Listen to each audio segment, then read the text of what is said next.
Ушканшайым туралы ертегі. Сказка про 3 принцесс. Баяғыда 3 ханшайым болыпты. Давным-давно жили 3 принцессы. Олардың есімдері Айсұлу, Күнсұлу және Жұлдыз екен. Их звали Айсұлу, Күнсұлу и Жұлдыз. Айсұлу мен Жұлдыз әрдайым бірге жүретін, ал Күнсұлу әрдайым жалғыз жүретін.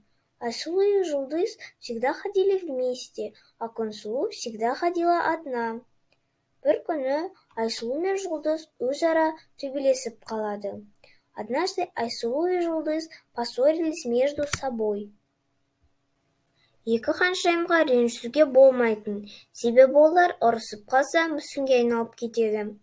2 принцессам нельзя было ссориться, так как если они поссорятся, то превратятся в статую. Солай тұрғанда 3 ханшайымның екеуі мүсінге айналады. Олар Айсұлу мен Жұлдыз еді. И в это время из 3 принцесс 2 превратились в статуи. Это были Айсұлу и Жұлдыз. Сол кезде Күнсұлу мүсін болып қалған екі әпкелерін көріп, оларды құтқаруға бет алады. Увидев это, Күнсұлу побежала спасать своих сестер. Енді не істерін білмеген Күнсұлу сиқыршыға барады. Сиқыршы қараңғы орманда тұрады екен. Не зная, что делать, Күнсұлу пошла к волшебнику. Волшебник жил в темном лесу. Күнсұлу сиқыршыға екі әпкелері мүсінге айналғандары туралы айтады.